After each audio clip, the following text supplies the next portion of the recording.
সিলেটে বিএনপির গণসমাবেশ শুরু, পরিবহন ধর্মঘট চলছে। ফেনীতে বেপরোয়া কিশোর গ্যাং, ভয়ঙ্কর অপরাধে জড়িয়ে পড়ছে কিশোর তরুণরা। কুষ্টিয়ায় চাকরির প্রলোভন, শিক্ষা অফিসের কর্মচারী হাতিয়ে নিল কোটি টাকা।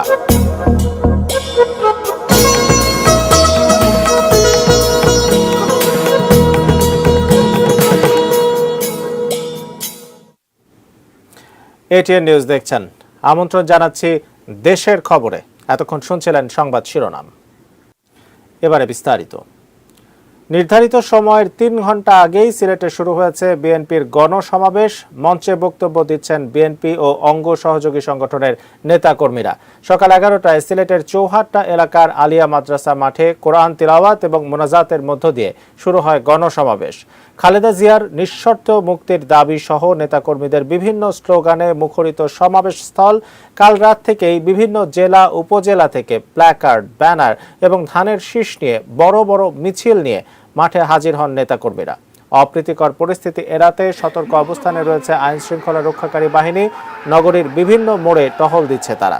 এদিকে জেলা পরিবহন মালিক ও শ্রমিক সমিতির ডাকে দুদিনের পরিবহন ধর্মঘট থাকায় ভোগান্তিতে পড়েছেন সাধারণ মানুষ। বিকল্প যানবাহনে দ্বিগুণ ভাড়ায় গন্তব্যে যেতে হচ্ছে তাদের।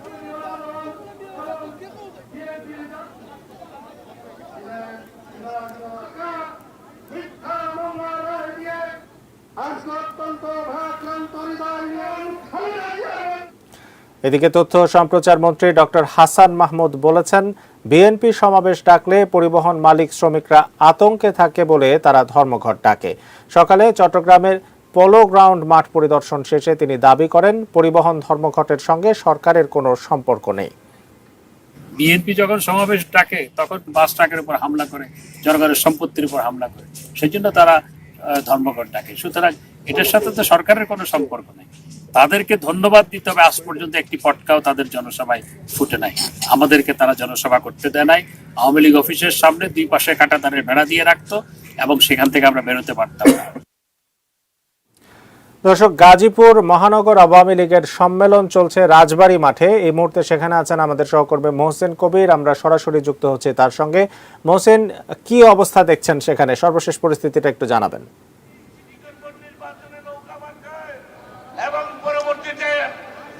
আরফিন, জানেন যে আজকে যে এই গাজীপুরে আওয়ামী লীগের একটি সমাবেশ চলছে এবং এটি মূলত মহানগর আওয়ামী লীগের সম্মেলন, কিন্তু এই সম্মেলন উপলক্ষে একটি বড় সমাবেশের আয়োজন করেছে এবং একই সঙ্গে জানেন যে রাজপথ এখন গরম হচ্ছে। রাজপথের সবগুলো বিরোধী দল এবং অন্যান্য যে সকল রাজনৈতিক দলগুলো তারা কিন্তু রাজপথে রয়েছে। তো সেই জন্য পাল্টাপাল্টি কর্মসূচি দেখতে পাচ্ছি যে সরকারি দল, ক্ষমতাসীন দলও কিন্তু রাজপথে রয়েছে। এবং আজকে জানেন যে সিলেটে বিএনপি যে গণসমাবেশ করছে, সেখানে যেমন কর্মসূচি চলছে ঠিক একইভাবে গাজীপুরের ঠিক আরেকটি জনসমাবেশ করেছে আওয়ামী লীগ। এবং এটি এই যে গাজীপুর মহানগর আওয়ামী লীগের যে সম্মেলন, এই সম্মেলন বলা হলেও যেহেতু বাংলাদেশের আরেকটি জায়গায় বিরোধী দল একটি বড় সমাবেশ করছে, সেজন্য পাল্টাভাবে আওয়ামী লীগও এই গাজীপুরে একটি বড় ধরনের সমাবেশের আয়োজন করেছে। এবং এখন নেতৃবৃন্দ বক্তব্য রাখছেন। দুপুর 3টা থেকে মূল আনুষ্ঠানিকতা শুরু হয়েছে এবং আওয়ামী লীগের সাধারণ সম্পাদক ওবায়দুল কাদের সহ কেন্দ্রীয় নেতৃবৃন্দ, প্রেসিডিয়ামের কয়েকজন সদস্য এখানে হাজির হয়েছেন এবং তারা বক্তব্য রাখবেন। এবং সবাই আশা করছেন যে আগামী দিনে, বিশেষ করে 1 বছর পরেই যে জাতীয় নির্বাচন, সেই নির্বাচনে আওয়ামী লীগ রাজপথে কি অবস্থান হবে, তাদের নেতাকর্মীরা কি করবেন, যেহেতু 1 বছর সময় রয়েছে, সেজন্য বিরোধী দলের বিষয়ে তাদের কি অবস্থান হবে, সেই সকল বিষয়ে জাতীয় নেতৃবৃন্দ, কেন্দ্রীয় নেতৃবৃন্দ তারা এখানে বক্তব্য রাখবেন এবং তারা নির্দেশনা দিবেন, সেই ধরনের আশা করছেন। এবং দেখতে পাচ্ছেন যে এই যে রাজবাড়ী মাঠ, গাজীপুরের যে রাজবাড়ী মাঠ, সেই রাজবাড়ী মাঠ আমরা দেখতে পাচ্ছি যে কানায় কানায় পরিপূর্ণ হয়ে গেছে কিন্তু। এবং যেটি বলছিলাম যে একটি শাখার সম্মেলন বলা হচ্ছে, কিন্তু একটি শাখার সম্মেলন হলেও বড় ধরনের সমাবেশের এবং বড় ধরনের শোডাউনের আয়োজন করা হয়েছে পুরো গাজীপুর ধরে। এবং আমরা সারাক্ষণে রয়েছি, নিশ্চয়ই পরবর্তী সংবাদে আরো বিস্তারিত বলবো। আরফিন। মোহসেন কবির, আপনাকে অসংখ্য ধন্যবাদ সেখানকার সর্বশেষ পরিস্থিতি আমাদের জানানোর জন্য। চলে যাচ্ছে পরবর্তী খবরে। ফেনী শহরে বেড়েছে কিশোর গ্যাংয়ের দৌরাত্ম্য। তুচ্ছ ঘটনাকে কেন্দ্র করে ভয়ঙ্কর সব অপরাধে জড়িয়ে পড়ছে কিশোর তরুণরা। অহরহই ঘটছে হতাহতের ঘটনা। উদ্বেগ উৎকণ্ঠায় দিন কাটছে অভিভাবকদের। ফেনীর কিশোর গ্যাং নিয়ে সহকর্মী দিদারুল আলমের 2 পর্বের প্রতিবেদনের প্রথম পর্ব আজ। সানোয়ার উদ্দিন ইয়ামিন TN20 নামের এক কিশোর গ্যাংয়ের সদস্য। অক্টোবরের 13 তারিখে এসএসসি ব্যবহারিক পরীক্ষা শেষে আরেক গ্যাং গ্রুপ PSDBর সদস্যের সাথে বিবাদে জড়িয়ে পড়ে। 16 অক্টোবর ফেনী শহরের পাঠানবাড়িতে নিজের দল নিয়ে সে হামলা চালায় PSDB গ্রুপের উপর। 2 গ্রুপের মধ্যে তুমুল সংঘর্ষ হয়। চাপাতি দিয়ে 3 জনকে কুপিয়ে রক্তাক্ত করে ইয়ামিন। পুলিশের কাছে মুচলেকা দিয়ে ছাড়া পায় তারা। আমরা যে জায়গায় এমনি বসে একটু টাইম পাস করি, ওই জায়গায় ওরা কি করছে 10-15 জন নিয়ে আমাদেরকে আমার ব্যাট নিয়ে দৌড়াইছে, মারতে লাগছিল, ইট মারি দিছিল। আমরা চলে এসেছি, এই কারণে আজকে ঝামেলাটা হয়েছে। 9 জুলাই নুরুল্লাহপুর ও ফেনী সদরের রতনপুরে ফুটবল খেলাকে কেন্দ্র করে কথা কাটাকাটির এক পর্যায়ে কিশোর গ্যাংয়ের 6 সদস্য সজীব নামের এক কিশোরকে এলোপাথারি ছুরিকাঘাত করে। 15 দিন লাইফ সাপোর্টে থাকার পর চট্টগ্রাম মেডিকেলে মারা যায় সজীব। কিশোর গ্যাংয়ের অত্যাচারে আমার ছোট ভাই সজীব নিহত হয়েছে, কিন্তু তার সঠিক বিচার পাবো কিনা আমরা এটাতেই দ্বিধাদ্বন্দ্বই আছি। আমার ভিতরে যেরকম হত্যা করছে আমি এরকম বিশ্বাস চাই। ফেনীর স্টেশন এলাকা এক আতঙ্কের জনপদ। মাদক ব্যবসা, চুরি, ছিনতাই ও অসামাজিক কার্যকলাপের অভয়ারণ্য, যার সাথে জড়িয়ে রয়েছে কিশোর গ্যাংয়ের সদস্যরা।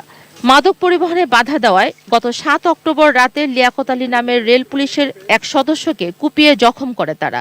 গত কয়েকদিনে ফেনীতে কিশোর গ্যাংয়ের হামলায় 25 থেকে 30 জন আহত হয়েছেন। গত বছরের জুন মাসে উত্তর বিরিঞ্চি এলাকায় ইফটিজিং এর দায়ে সালিশ বৈঠককে কেন্দ্র করে মেহরাজ নামের এক কিশোরকে ইট দিয়ে মাথা ও মুখ থেতলে দিয়ে হত্যা করে কিশোর গ্যাংয়ের সদস্যরা। মোড়ে মোড়ে যেভাবে কিশোর গ্যাংয়ের উৎপাদন আমরা দেখতে পাচ্ছি, আমরা আসলে অভিভাবক হিসেবে আমরা খুবই উদ্বিগ্ন। রাজনৈতিক ছত্রছায়ায় বর্তমান প্রেক্ষাপটে কিশোর গ্যাং যে হারে বৃদ্ধি পাচ্ছে, এ হারে আমরা আমাদের ভবিষ্যৎ প্রজন্মকে নিয়ে আমরা একটা শঙ্কার মধ্যে আছি। সন্তানদের নিয়ে অভিভাবক মহলে উদ্বেগ উৎকণ্ঠা দিন দিনই বাড়ছে নিরাপত্তাহীনতা। পরিবারের সদস্য এবং স্কুলের শিক্ষকদের জোরালো ভূমিকা রাখার আহ্বান এই শীর্ষ পুলিশ কর্মকর্তার। বেশ কিছুদিন আমরা জানিয়েছেন যে আমরা এর দিকে তাদেরকে আগে কাউন্সিলিং করেছি বা তাদের মোটিভেশন করেছি তাদের যেন এই ধরনের তারা কার্যক্রম না করে, এবং আমরা কয়েকটি প্রতিষ্ঠানে গিয়ে স্কুলে গিয়ে আমরা অভিভাবকের সাথে কথা বলেছি, স্কুলের শিক্ষকদেরকে আমরা সেন্সিটাইজ করছি।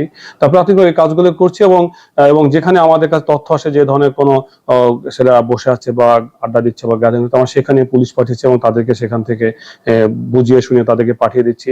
Mirza Monalisa, desk report, ATN news. আতঙ্ক কমছে না কক্সবাজারের উখিয়া টেকনাফের রোহিঙ্গা ক্যাম্পগুলোতে। ধারাবাহিক খুনের ঘটনায় উদ্বিগ্ন রোহিঙ্গারা। পরিসংখ্যান বলছে গত 4 মাসে হত্যাকাণ্ডের শিকার হয়েছেন 16 জন রোহিঙ্গা। টেকনাফের মুসনি রোহিঙ্গা ক্যাম্প থেকে বিস্তারিত জানিয়েছেন আমাদের কক্সবাজার প্রতিনিধি অর্পণ বড়ুয়া। কক্সবাজারের বিভিন্ন রোহিঙ্গা ক্যাম্পে গত বেশ কয়েক মাস ধরেই একের পর এক হত্যাকাণ্ডের ঘটনায় সাধারণ রোহিঙ্গাদের মধ্যে উদ্বেগ এবং উৎকণ্ঠা বিরাজ করছে। ঠিক এই মুহূর্তে আমি দাঁড়িয়ে রয়েছি কক্সবাজারের টেকনাফের মুছনি রোহিঙ্গা ক্যাম্পে, যেটাকে আসলে 22 নম্বর রোহিঙ্গা ক্যাম্প বলা হচ্ছে। এই ক্যাম্পে আসলে আমরা দেখছি যে সকল রোহিঙ্গারা এখানে বসবাস করছেন, ঘিঞ্জি পরিবেশের মধ্যে রোহিঙ্গারা এখানে বসবাস করছেন। পাশাপাশি সবগুলো ক্যাম্পের চিত্র আসলে প্রায় একই রকম বলা চলে। গত 4 মাসে 16 রোহিঙ্গা খুন হয়েছেন। বিশেষ করে অক্টোবরে খুন হয়েছেন থাইংখালী 13 নম্বর তানজিমার খোলা ক্যাম্পের হেড মাঝি মোহাম্মদ আনোয়ার এবং ব্লক মাঝি মোহাম্মদ ইউনুস। সবশেষ এই মাসের অর্থাৎ নভেম্বরে সন্ত্রাসীদের গুলিতে হত্যাকাণ্ডের শিকার হন টেকনাফ মুসনি ক্যাম্পের মোহাম্মদ সালাম নামে এক রোহিঙ্গা যুবক। বিভিন্ন ক্যাম্পে বিগত 5 বছরে খুন হয়েছে 115 জন। এই ঘটনায় মামলা হয়েছে 1,500-এরও বেশি। আপনারা নিশ্চয় জানেন 2021 সালের 22 অক্টোবর ক্যাম্প 18-এর একটি মাদ্রাসায় 6 জনকে কুপিয়ে হত্যা করা হয় রাতের আধারে। এর আগে 29 সেপ্টেম্বর হত্যা করা হয় রোহিঙ্গাদের সর্বোচ্চ নেতা মুহিবুল্লাহকে। আমরা জানি যেখানে কক্সবাজারের যে সকল সচেতন মহল রয়েছেন তাদের সাথে আমরা কথা বলেছি। তারা বিশেষ করে যে বিষয়টিকে জোর দিচ্ছেন, যেহেতু সাধারণ রোহিঙ্গারা এই মুহূর্তে আসলে প্রত্যাবাসনের পক্ষে রয়েছে, তারা নিজ দেশ নিজ বসত ভিটায় ফিরে যেতে চায়। মূলত যে সকল সন্ত্রাসী গ্রুপ রোহিঙ্গাদেরকে রোহিঙ্গা প্রত্যাবাসন বিরোধী সন্ত্রাসী গ্রুপ রয়েছে, যারা রোহিঙ্গাদেরকে মিয়ানমারে ফেরত যেতে দিতে চায় না, তারাই মূলত এই ধরনের টার্গেট কিলিং অর্থাৎ টার্গেট করে হত্যাকাণ্ডের ঘটনা ঘটাচ্ছে বলে আমরা সচেতন মহল যেটি দাবি করছেন তাদের সূত্রে আমরা জানতে পেরেছি। তবে অভিযোগ চাকরি দেওয়ার প্রলোভন দেখিয়ে প্রায় অর্ধশত লোকের কাছ থেকে কোটি টাকার উপরে হাতিয়ে নিয়ে গা ঢাকা দিয়েছে কুষ্টিয়ার জেলা শিক্ষা অফিসের সহকারী আমজাদ হোসেন হালিম। এ নিয়ে চলছে তদন্ত। কুষ্টিয়া প্রতিনিধি শরীফুল ইসলামের পাঠানো তথ্য ছবিতে ডেস্ক রিপোর্ট। কুষ্টিয়া জেলা শিক্ষা অফিসের অফিস সহকারী আমজাদ হোসেন হালিম দীর্ঘ প্রায় 14 বছর ধরে নিজ জেলার শিক্ষা অফিসে চাকরি করার সুবাদে তার প্রতারণার জাল বিস্তার ছিল জেলা জুড়ে। বিভিন্ন পদে সরকারি চাকরি দেওয়ার প্রলোভন দেখিয়ে জনপ্রতি 3 থেকে 7 লাখ টাকা পর্যন্ত হাতিয়ে নেয় সে। প্রতারিত চাকরি প্রত্যাশীরা প্রতিদিনই জেলা মাধ্যমিক শিক্ষা অফিসে এসে ধর্ণা দিচ্ছেন। কুষ্টিয়াতেই হচ্ছে স্কুলের অফিস সহকারী কাম কম্পিউটার অপারেটর পদে নিয়োগ দেওয়ার লোভ দেখিয়ে আমার থেকে 1.5 লক্ষ টাকা নিচ্ছে। মোট 3 লাখ টাকা দিয়েছি, আজ 3 বছর ধরে ঘুরাচ্ছে, চাকরির কোনো কিছুই নাই। তবে অফিসে না আসলেও ফোনের মাধ্যমে তিনি এখনো প্রতারণা চালিয়ে যাচ্ছেন বলে অভিযোগ সাধারণের। অ্যাপয়েন্টমেন্টটা গেজেট আকারে বের হবে, একজন না তো, তোমার একবারে 7,689 জনের। সেই জন্য হয়তো মাস দেড়েক সময় লাগবে, কিন্তু তোমাদের কাজ হয়ে গেছে। এটুক আলহামদুলিল্লাহ, এটুক আল্লাহর কাছে শুকর আদায় করো যে তোমার কাজটা হয়ে গেছে। ডিসেম্বরের মধ্যে তোদের জয়েন করাই দেবে, কাউকে জানাসনি, চুপচাপ থাক। হালিমের বিরুদ্ধে নানা অনিয়ম ও দুর্নীতির তদন্ত চলছে। তদন্ত শেষে যথাযথ ব্যবস্থা নেওয়া হবে বলে জানিয়েছেন দায়িত্বশীল কর্মকর্তারা। কেউই আইনের ঊর্ধ্বে নয়, সে যেই হোক না কেন, সে যদি অপরাধী হয়ে থাকে তার বিরুদ্ধে আমরা যথাযথ আইনগত ব্যবস্থা আমাদের ঊর্ধ্বতনরা গ্রহণ করবেন। Saikat Dasgupta, desk report, ATN news. বিশ্বকাপ ফুটবলের আমেজ। বিশ্বজুড়ে কাতার বিশ্বকাপের উন্মাদনা, পিছিয়ে নেই বাংলাদেশের ফুটবল প্রেমীরাও। কাতার ফেরত মাসুদুর রহমান তার ফরিদপুরের বাড়ির পাশের মাঠে তৈরি করেছেন কাতারের 8টি স্টেডিয়ামের রেপ্লিকা। প্রতিনিধি কামরুজ্জামান সোহেলের তথ্য এবং ছবি নিয়ে দেখুন ডেস্ক রিপোর্ট।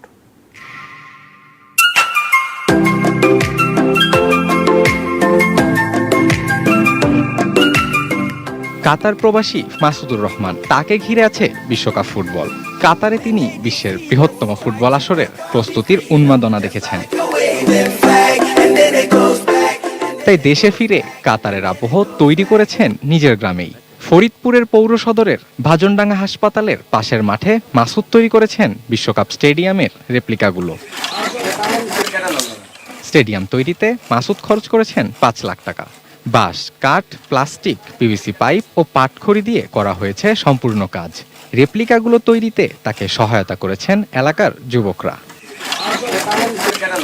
ফুটবলের প্রতি ভালোবাসা ও ভিন্নধর্মী কিছু করার চিন্তা থেকেই এমন আয়োজন মাসুদের। এই সমস্ত কাজটাই করছি যেটা আমার ইন্সপায়ার হিসেবে কাজ করছে। আমি ছোটকাল থেকে আর্জেন্টিনার প্রচন্ড ভক্ত এবং মেসির একজন ডাই হার্ট ফ্রেন্ড। এই ফ্রেন্ড হিসাবে আমি এই সমস্ত স্টেডিয়ামগুলি তৈরি করছি। ফুটবল প্রেমী মাসুদের এমন উদ্যোগে বেশ সাড়া পড়েছে তার এলাকায়। প্রতিদিনই দূর দূরান্ত থেকে মানুষ ভিড় জমাচ্ছে মাসুদের এমন বিস্ময়কর আয়োজন দেখতে। ফুটবল খেলার মাঠের যে মডেল, সেই মডেলগুলো আমরা ফরিদপুরে এখানে বসেই দেখতে পারবো। নিঃসন্দেহে এটা দেখে আমি অনেক আনন্দিত। আমরা কাতারে না গিয়েই যে কাতারের মতো স্টেডিয়ামগুলো এখানে দেখে উপভোগ করছি। বড় পর্দায় প্রতিটি খেলা দেখার আয়োজনও করেছেন মাসুদুর রহমান। সেই সঙ্গে খেলা দেখতে আসা ক্রীড়াপ্রেমীদের জন্য থাকছে আপ্যায়নের ব্যবস্থা।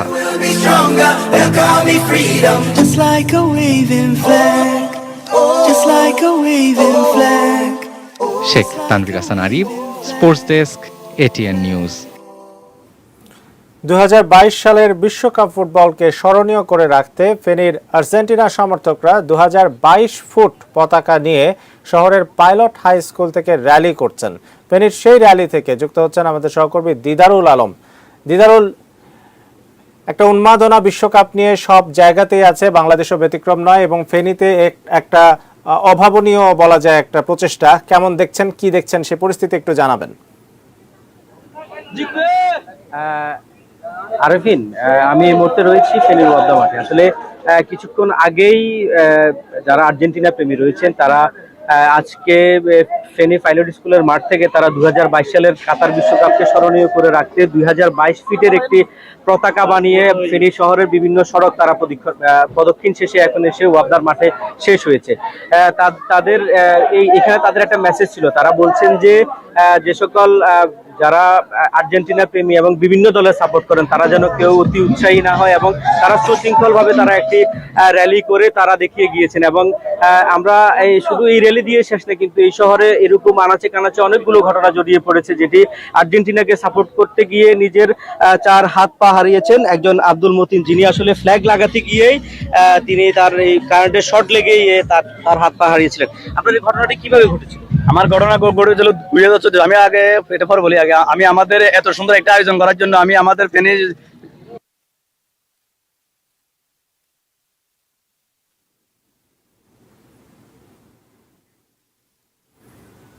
আমাদেরকে উপহার দেওয়ার জন্য। আরেফিন, এই যে একটু আগে আব্দুল মতিন যেটি বলছিলেন, আসলে এটি ভালোবাসার বহিঃপ্রকাশ, ভালোবাসার বহিঃপ্রকাশ। সেই ভালোবাসার বহিঃপ্রকাশ থেকে তিনি কিন্তু দাগনভূঞা ইউনিয়ন থেকে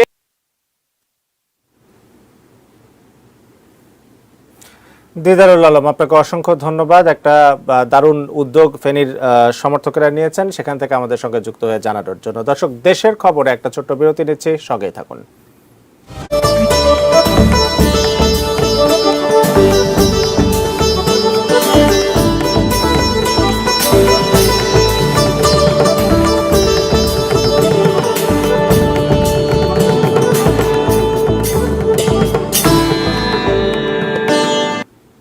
দর্শক, আবারও আমন্ত্রণ জানাচ্ছি দেশের খবরে, সঙ্গে রয়েছে Shamsul Arefin. Karnaphuli dry doc special economic জোনের আনুষ্ঠানিক উদ্বোধন সহ প্রায় 50টি শিল্প অবকাঠামো গণভবন থেকে আগামীকাল সকালে ভার্চুয়ালি উদ্বোধন ও ভিত্তিপ্রস্তর স্থাপন করবেন প্রধানমন্ত্রী শেখ হাসিনা। কর্ণফুলী ড্রাই ডক থেকে বিস্তারিত জানাচ্ছেন আমাদের সহকর্মী মনিরুল ইসলাম পারভেজ। কর্ণফুলী ড্রাই ডক সহ চট্টগ্রামের একটি যে ড্রাই ডক উদ্বোধন করা হচ্ছে, মাননীয় প্রধানমন্ত্রী আগামীকাল এটি উদ্বোধন করবেন। কর্ণফুলী নদীর দক্ষিণে বাদলপুরা ও শাহমিরপুর মৌজা কিন্তু অবস্থিত এবং বাংলাদেশ অর্থনৈতিক অঞ্চল কর্তৃপক্ষ বেজা থেকে কিন্তু বরাদ্দকৃত জমিতে এটি প্রতিষ্ঠা করেছে কর্ণফুলী শিপ বিল্ডার্স লিমিটেড। এবং ড্রাই ডকের নির্মাণের ব্যয়ে বিশ্বব্যাংক প্রায় 800 কোটি টাকা সহ শর্তে ঋণ দিয়েছে। এবং আরেকটু জিনিস জানা রাখি যে 14 মিটার ড্রাফটের এই ড্রাই ডকটি 285 মিটার দীর্ঘ এবং প্রস্থে প্রায় 56 মিটার। এবং এই ডকে 1 লাখ টন ওজনের জাহাজ নির্মাণ ও মেরামত করা সম্ভব। এবং প্রতিষ্ঠানটির প্রায় 1200 কোটি টাকা ব্যয়ে আরও ড্রাই ডকের নির্মাণ কাজও কিন্তু এগিয়ে চলছে। এবং কর্ণফুলী নদীর দক্ষিণ পারে আনোয়ারায় যে Karnaphuli dry doc special economic জোনের অধীনে যে দুটি জেটি নির্মাণ কাজ কিন্তু ইতিমধ্যে সম্পন্ন হয়েছে। এবং আপনারা দেখতে পাচ্ছেন যে আমি দেখানোর চেষ্টা করেছি যে এখানে অলরেডি জাহাজ ভিড়ছেন এবং জাহাজ ভিড়ার মাধ্যমে যে অর্থনৈতিক যে প্রাণচঞ্চল্য সেটি ফিরে পেয়েছে। এবং আমরা এখানকার যারা এই জাহাজ সাথে যারা জড়িত বিভিন্ন শিপের যারা এই কাজগুলো করে থাকেন তাদের সাথে যেমনটি আমাদের সাথে কথা হয়েছে যে আগে বৈনঙ্গের অপেক্ষমান থাকতো জাহাজগুলো, যার কারণে অনেকগুলো জাহাজকে অতিরিক্ত জরিমানা গুনতে হতো। তবে এই জেটিটি নির্মাণের ফলে এখন জাহাজকে আর অপেক্ষমান থাকতে হবে না, অনেক জাহাজ কিন্তু এখানে ভিড়তে পারবে। কিশোরগঞ্জের বীরদামপাড়ার সৌরবিদ্যুৎ পাম্পটি 8 বছর ধরে নষ্ট। খাবার পানির চাহিদা মেটাতে কোটি টাকা ব্যয়ে পাম্পটি বসানো হলেও দীর্ঘদিন ধরে তা অকেজো পড়ে থাকায় দুর্ভোগে রয়েছেন এলাকাবাসী। কিশোরগঞ্জ প্রতিনিধি শফিক আদনানের তথ্য ছবিতে ডেস্ক রিপোর্ট। 2011 সালে কিশোরগঞ্জের বীরদামপাড়ায় সৌর বিদ্যুৎ চালিত এ পাম্পটি বসানো হয়। প্রায় 5 থেকে 600 পরিবার অর্থ খরচ করে বাড়িঘরে পানির সংযোগও নেন। শুরুতে চলছিল ভালোই, বিপত্তি বাধে 2 বছর পর। পাম্পটি নষ্ট হয়ে গেলে দুর্ভোগে পড়েন এলাকাবাসী। আমরা এলাকার মানুষরা হাহাকার করতেছি, খুব কষ্টের মধ্যে আছি। এই লাইনটা যে বালা হলে তো পানিটা আমার লাইনটা আমার বাইতাই লইলে আমি পানিটা খাইতাম মিলে তদারকি নাই, পানি পাই না। পানির স্তর নেমে যাওয়ায় নলকূপ থেকে প্রয়োজনীয় পানি না ওঠায় খাবার পানির সংকটে এলাকাবাসী। শুষ্ক মৌসুমে এই সংকট আরো তীব্র হয়। তবে পাম্পটি মেরামতের জন্য বহুবার আবেদন করলেও কোনো উদ্যোগ নেয়নি জনস্বাস্থ্য বিভাগ। স্থানীয়দের অভিযোগ, লোকবল না থাকায় রক্ষণাবেক্ষণের অভাবে কার্যকারিতা হারাচ্ছে সোলার প্যানেলগুলো। ওকে জয়া পড়ে রয়েছে, এটা কেউ এটার কোনো করে না। সরকার আবেদন করি আমরা ঠিক করে দেবে। বিষয়টি ঊর্ধ্বতন কর্তৃপক্ষকে জানানো হবে বলেছেন জনস্বাস্থ্য অধিদপ্তরের এই কর্মকর্তা। কারিগরি ত্রুটি দেখা দেওয়ার কারণে সৌর বিদ্যুতের প্যানেলগুলি প্রবলেম দেখা দেওয়াতে এটা প্রজেক্টটা বন্ধ হয়ে যায়। এখন তারপরে দীর্ঘদিন ধরে বন্ধ আছে।